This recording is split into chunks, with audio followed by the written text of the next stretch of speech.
Hi everybody, well here we are, Arma 3, Spearhead 1944, cDLC, and I know it's probably a little bit early to do a review because it only came out a couple of days ago, but I'm sitting here with a coffee just after recording this gameplay footage of, I think this is Liberating Saint-Gilles, and I've got to say, I am so impressed with this DLC, I really am. This is exactly what I would want from an Arma 3 World War II add-on, and it's kind of blown me away. Really, it kind of really has. And the kind of headlines from this are: if you've got Arma 3, you need to buy this DLC right now and play it because it's really good fun. If you've been thinking about getting into Arma 3, maybe you're a Battlefield or a Call of Duty player. But you thought, oh, it's a little bit too complicated, it's a little bit too intimidating, don't like the future setting, maybe you don't like the Cold War setting, some of the DLCs, not sure about the Vietnam setting of Prairie Fire.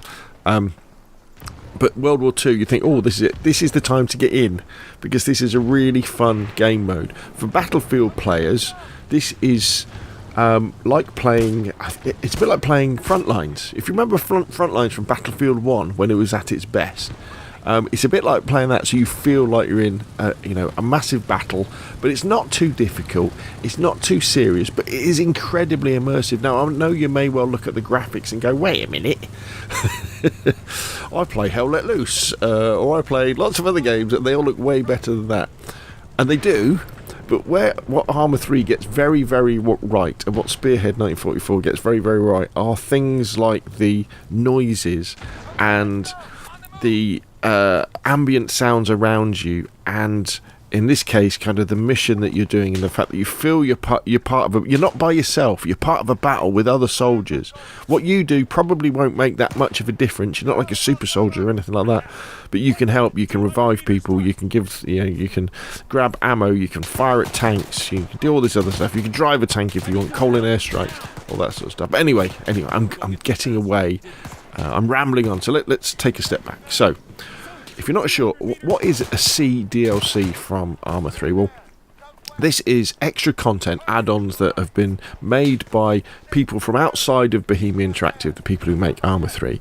Modders, generally they're modders who've done other mods in the past, and they've brought a team under the umbrella of Bohemia Interactive, who undoubtedly have helped them a little bit, but to produce something a little bit more polished than just normally a mod. I'm not dissing mods at all, but the idea is to produce this package of an add-on that can be sold under Bohemia Interactive Arma 3 platform, so they can get money basically, and it's only £13 honestly, and it can be released as a cDLC, as they call it, creator DLC. Now in the past, been a bit of a mixed bag. There's been some Cold War ones that haven't been that well received, or it's been felt, they've been alright, but they've been alright. Then we had Prairie Fire, I think it was a year ago now, maybe a couple of years ago, the Vietnam one, which is absolutely amazing. So cool, especially with the addition of SOG AI, but still a little bit intimidating if you're playing multiplayer. And now we've got Spearhead 1944, the first official World War II add-on for Arma 3, and it's really cool. So what do you get for your money? Well, when I was first looking at this DLC, and just looking kind of the single player side of it, I was kind of agreeing with some of the people that kind of said, well, there's not that much here. I mean, you get this great map of France, however, it is Normandy, it is pretty flat. There's no like mountains or hills to fight over. There's just lots of trees and bushes and hedgerows and small villages and towns. So it's a bit samey. So I was like, well, it's all right, but it's no Cam Lao Nam, stuff like that. It's kind of okay. So it's pretty good. And you get these great assets. You get these German tanks, and we get a few American tanks, but we only get like one aeroplane each. For the Germans or the Americans, you don't get any jeeps, you get a few trucks, you get field guns and things like that, but so they look really good, incredibly detailed, like the Tiger looked amazing, but there's not that much.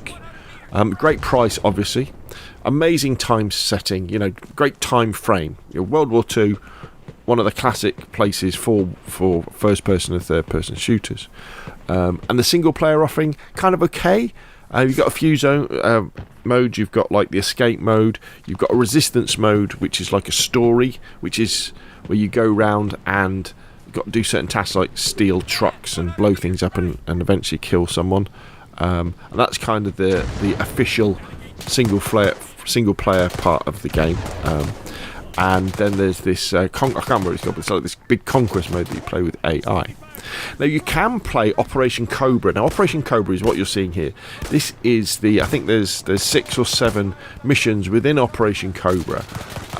The campaign story, that multiplayer co-op, player versus environment. So you're playing against you play as the Americans, you're playing against the Germans, which are all AI. And basically you're pushing forward or you're defending areas and you're going through. And you can play that.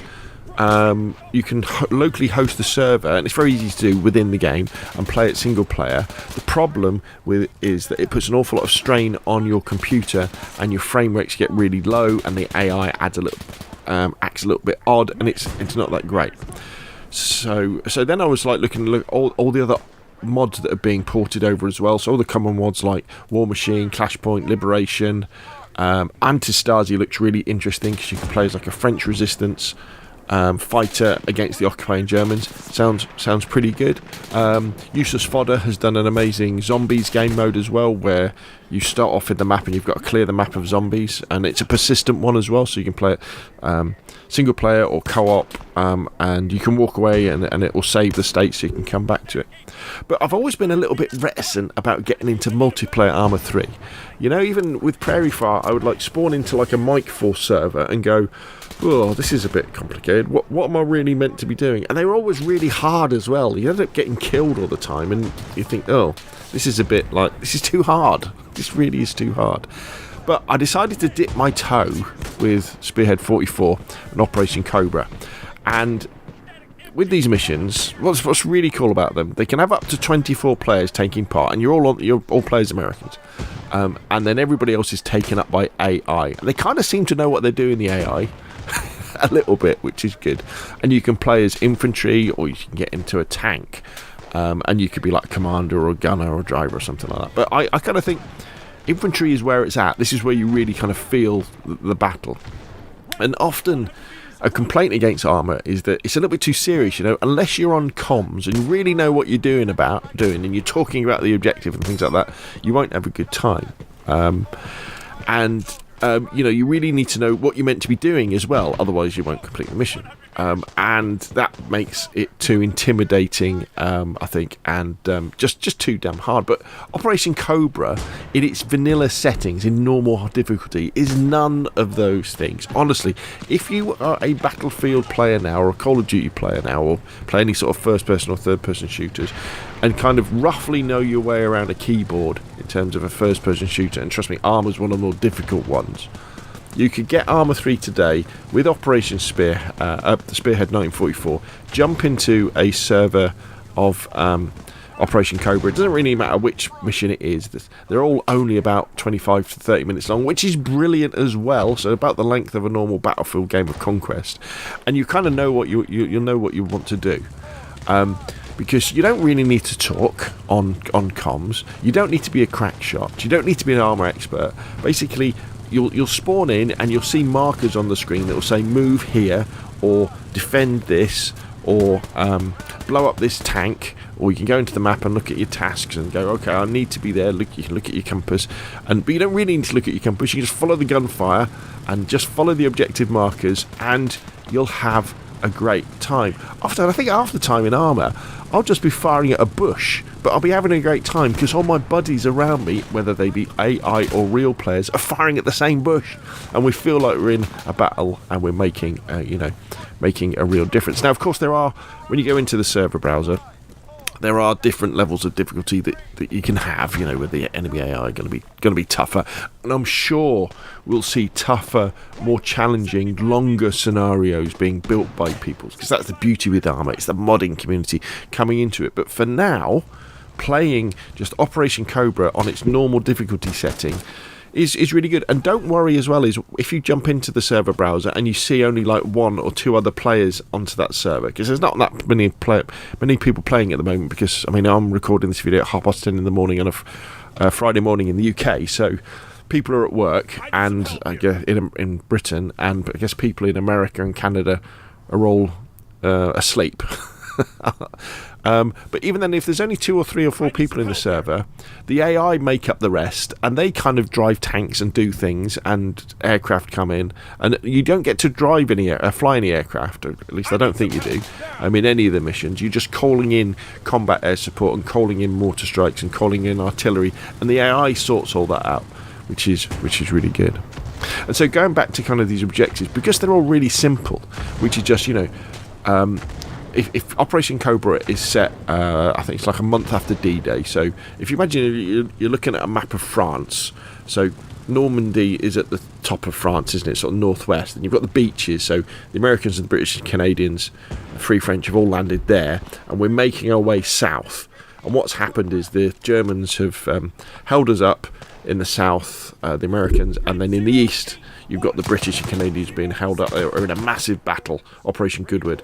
But a lot of the Germans have been sucked up towards that battle, which gives the Americans a chance to attack to the south, which is Operation Cobra, which they're trying to punch through the German lines to then kind of rout the Germans, force them into retreat, and then get deeper into France. So essentially, in most of the missions, that you're running south and you're taking these objectives, and the objectives are normally something like take this crossroads, destroy this roadblock, defend this area because the enemy's counterattack, and there's also defensive ones as well, where it's the Germans are counterattacking. Or the last mission is a really cool one where you've punched, and it's set at night, so it's a bit difficult to make a video about it, so it looks a bit crap, but you've punched through the German lines, and the Germans are trying to retreat and break through, so you've got to stop them breaking through. So that's very, very good. Very similar, most of it, to, as I say, front lines on Battlefield 1.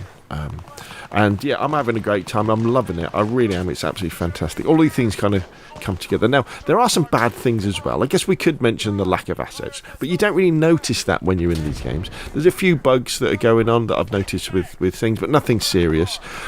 Now, the surrender system is a bit odd when you're playing single player.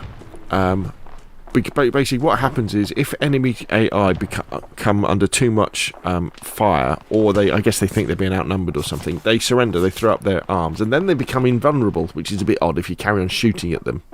And that is a bit odd when you're playing single player, but when you're in a battle and it's moving really quickly and you're moving through these villages and through this countryside, it's actually quite immersive to see these surrendering Germans with their hands up, kind of walking past you, because you're not spending any time with them. You're just moving on, and then they'll sit down eventually, or you'll see a tank crew will jump out and then surrender.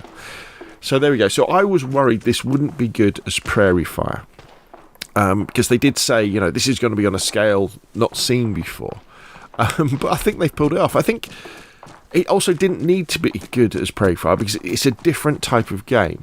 Spearhead 1944 is a World War II combined arms battle experience where you've got, like Battlefield, where you've got lots of troops and tanks and aircraft going into battle at the same time, clashing against the enemy. Whereas what Prairie Fire does amazingly well, for me anyway, is the special forces, small group, 9 soldiers, going behind enemy lines, doing special forces things, and then having to extract, being chased by a big army and then flying out on a helicopter, which it does absolutely well. So they are different and they complement each other incredibly. So there we go. I'll stop rambling now. Spearhead 1944. If you've played Arma in the past and enjoyed it, or maybe you didn't because of the setting and you think World War II, this is get it. If you fancy getting into Arma 3, did I say Arma 2? Can't remember. But if you think about getting into Arma 3 and you're a COD or a Battlefield player, this is probably the easiest game mode to play, Operation Cobra, and you'll probably have a great time. So Spearhead 44, come on, get it. It's only like £13 and it is really, really good. That's enough from me. What do you think? Put your questions and comments down below, and of course I'll see you again soon.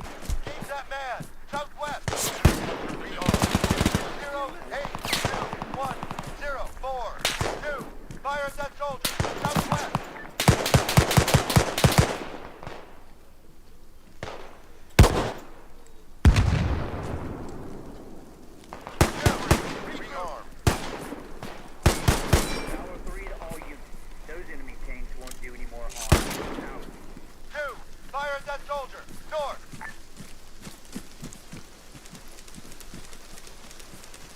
File 6 to all units. The town is ours. Well done. Rally up on the double. We'll be moving out again soon. Powerhouse out.